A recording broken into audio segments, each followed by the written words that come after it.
Vamos a otro asunto importante. Pues bueno, ¿por qué nos debería preocupar mucho el tema de la deuda? El que si sube la deuda o no la suben hacia los Estados Unidos. Porque solemos ver las cosas que son a nuestro favor como que así somos compas, pero cuando no. Esta situación que está a punto de suceder en Estados Unidos el 1 de junio, según esta Janet Yellen, la secretaria del Tesoro, se quedarían sin dinero. Pero quedarse sin dinero para Estados Unidos sería colapsar el sistema financiero mundial. Y ahí sí, olvídate de los bancos, olvídate de todo. Básicamente, esto nunca ha sucedido. O sea, nunca ha sucedido que digan, no, pues hazle como quieras y quédate sin dinero, ¿no?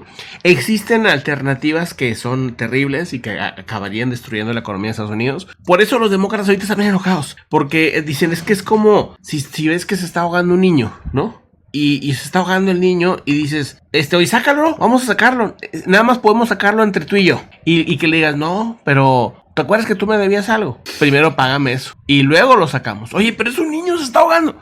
No importa. O sea, primero entonces dicen, porque yo decía, pues al principio, sin haber visto todo el panorama, yo decía, pues se me hace lógico lo que están pidiendo los republicanos. O sea, los republicanos están pidiendo gasta menos, ¿verdad? Haz esto, para yo aprobar que se suba el techo de la deuda, ¿verdad? O sea, que te puedas endeudar más, ¿no? A los Estados Unidos. Pues sí, nada más que si esto colapsa, o sea, si dejan que esto avance más, que ya está empezando a generar inseguridades en el sector financiero, no sabes si puede ser mañana o pasado, o sea, antes de que colapse esto, el sistema financiero caería, o sea, sería un colapso mundial. Entonces, por eso dicen, no estés jugando con fuego. Primero arreglamos esto y lo negociamos. Y sí, le bajamos aquí, le bajamos allá. Obviamente, cuando vas a pedir más lana, tienes que ajustar, ¿sí? Están pidiendo un ajuste, creo que de $4,000 millones, creo. Algo así, 10,000, 4,000 por ahí. En los próximos 4 o 5 años. O sea, es un ajuste. ¿Soluciona algo ese ajuste? Le voy a decir cuándo soluciona. O sea, no soluciona nada. Porque la deuda en 4 años va otra vez a llegar al pico. Y luego no sé cuántos años va otra vez. Entonces no saben qué hacer. Tenían esta idea de... Hasta hay una idea que siempre ha estado ahí. Por eso los Simpsons la sacaron del billete de...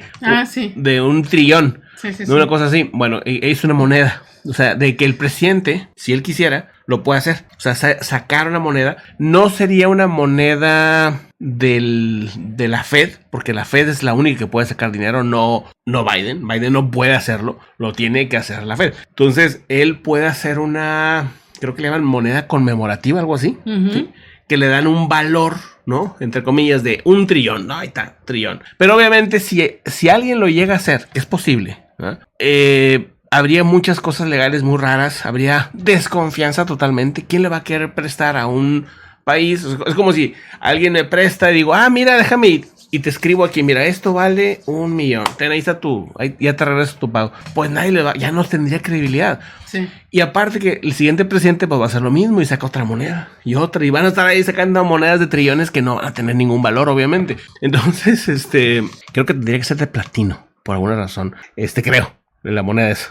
Pero el punto es que ya el FMI también está, pues obviamente, alertando esto, ¿no? Exactamente. Bueno, el FMI advirtió sobre repercusiones muy graves para Estados Unidos y para la economía mundial si la nación deja de pagar su deuda, pidiéndole a los demócratas y a los republicanos a llegar a un consenso sobre este límite de deuda y si las posibles consecuencias de un default de Estados Unidos incluiría una tasa de intereses más alta y inestabilidad más amplia, fue lo que dijo el día de hoy el portavoz del FMI, Julie Kozak, en una sesión informativa, y esto se sumaría a las dificultades de los últimos años, incluido obviamente el COVID, incluida la guerra de Ucrania, incluida la guerra, todos los problemas que hay en diferentes partes del mundo, ¿no?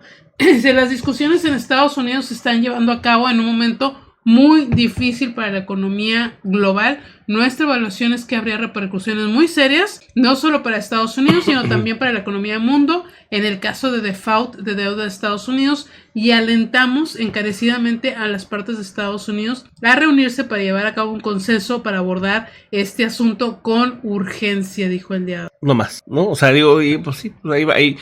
Mientras más pasen los días, van a seguir escalando las cosas, van a estar diciendo ahí, primero que si ¿cómo se llama? Que si el FMI, que no no sé qué.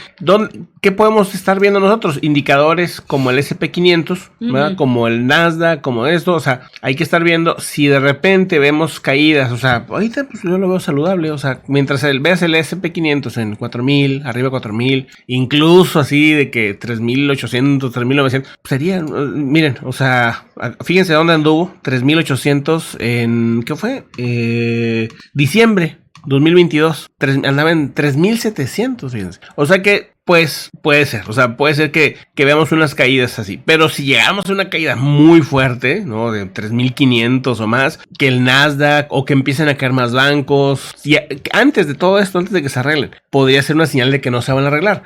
O al revés. Si ves que las cosas van muy bien y todo, pues probablemente es que ellos ya saben. Normalmente los inversionistas a esos niveles, pues ya saben cuáles son los siguientes 3-4 pasos para adelante. Entonces van a ser, para mi punto de vista, obviamente no, se puede equivocar, pero indicadores que te van a adelantar si va a suceder algo más grande o no. Pudiera ser esto. Pues sigue el oro vendiéndose. No he checado estos últimos 2-3 días, no he checado cómo va el oro, pero pues estaba subiendo la compra de oro. Entonces es una mala señal, porque quiere decir que pues, muchos bancos centrales del mundo, pero principalmente 3: India, Rusia, Brasil, no quiten a Rusia ahorita no, es China, India y Brasil son los que están comprando más oro ahorita en este momento.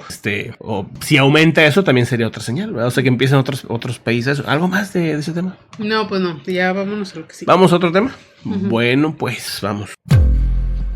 Bueno, el Papa Francisco podría reunirse con el presidente Zelensky en el Vaticano. O sea que sí está haciendo algo, ¿cómo se llama? Pues quién sabe, no sabemos. Es que bueno, lo que a lo mejor el Papa no ha entendido es que si vas a hacer algo muchas veces se tiene que hacer en secreto.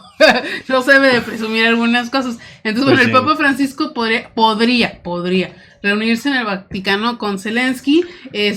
Francisco, el Papa, ha pedido repetidamente el fin de la guerra en Ucrania y ha expresado su solidaridad con el pueblo ucraniano, al que ha calificado de mártir. De hecho, hace poco... Hace poco, si no mal recuerdo, fue Kuleva, que es el canciller. Dmitry Kuleva, el canciller de Ucrania, y llevó fotos de las zonas, cómo quedan cada vez que se van rusos. Pues sí. O sea, qué mayor prueba de lo que está pasando, ¿verdad? No, y que la relación entre el catolicismo vaticano y el catolicismo ortodoxo es grande, por lo que entiendo, por lo que he estado viendo, sí hay una relación. O sea, a pesar de que son iglesias separadas, como que sí hay una cierta hermandad, por así decirlo. Entonces, como que por ahí yo creo que están intentando influir hacia Rusia, sobre todo hacia Rusia más que hacia Ucrania, porque pues Ucrania, ¿qué tanto le influye? O sea, lo que le quieres influir es a Vladimir Putin, que se haga para atrás, ¿verdad? Darle salidas realistas a un presidente que pues no le salió el cálculo. Eso me queda claro. Hoy lo decía el mismo Peskov, ¿no? El vocero de Vladimir Putin. Decía, no salieron los objetivos y están lejos de que se vayan a lograr. Pues, ¿qué más? Por eso, pues no es nada más de leer lo que dice el lado ucraniano, sino es también leer, pues, lo que dice el vocero, lo que dice Prigozhin y todos estos personajes, ¿no? Que han ido confirmando todo lo que está pasando. Sí, aunque hace un momento varios rusos el gobierno ruso aseguraban que no era cierto lo que dice Prigozhin. Pero, por cierto, chécale en el WhatsApp. Sí. Acaba de hacer una publicación de Alexander Dugin. Alexander Dugin, ya hemos hablado varias veces de él. De hecho, pues sufrió un atentado donde fallece su hija. El atentado era contra él. Sin embargo, dicen que contra él y su hija, porque ella también era muy tremenda. Sí, ella también era tremenda. De hecho, hablaba en los medios, era comunicadora, ¿no? Y obviamente tenía una narrativa pro Rusia, digo, obviamente, ¿verdad? Entonces, perdón, ¿quién es él? Antes de empezar. Alexander Dugin es un filósofo, un pensador, que se dice que básicamente Vladimir Putin ha utilizado o ha inspirado a Vladimir Putin en muchas de sus políticas. En la invasión a Ucrania. Exactamente. O sea, él es el que inspiró la invasión a Ucrania. Así o sea, él es ¿cómo le llaman?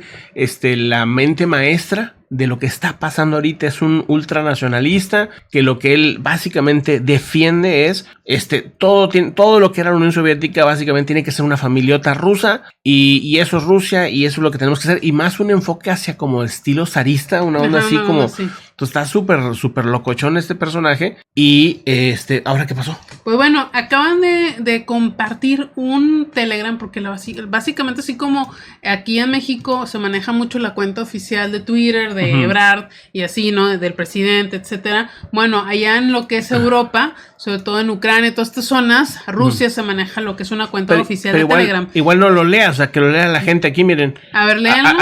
Aquí está la comunidad, miren, ahí se los voy a poner para que lo lean. Ya, para que vean que yo no miento. Y qué mala ortografía, por cierto. Digo, es escritor, pero miren nomás. Bueno, ahí dice, la contraofensiva ha comenzado, todo está a punto de ponerse muy serio. Si no nos juntamos, la cosa irá mal. La liquidación de la quinta columna ya no puede posponerse. Hay un cambio claro en el liderazgo. Todo lo que ha dicho Prigozhin es exactamente lo que ha sucedido, o sea, contradice a Putin. A Putin, dice, si no está listo para enfrentar la realidad nuevamente, váyanse ahora. Patria o muerte. Claro, o sea, a Vladimir Putin lo tiene en una burbuja.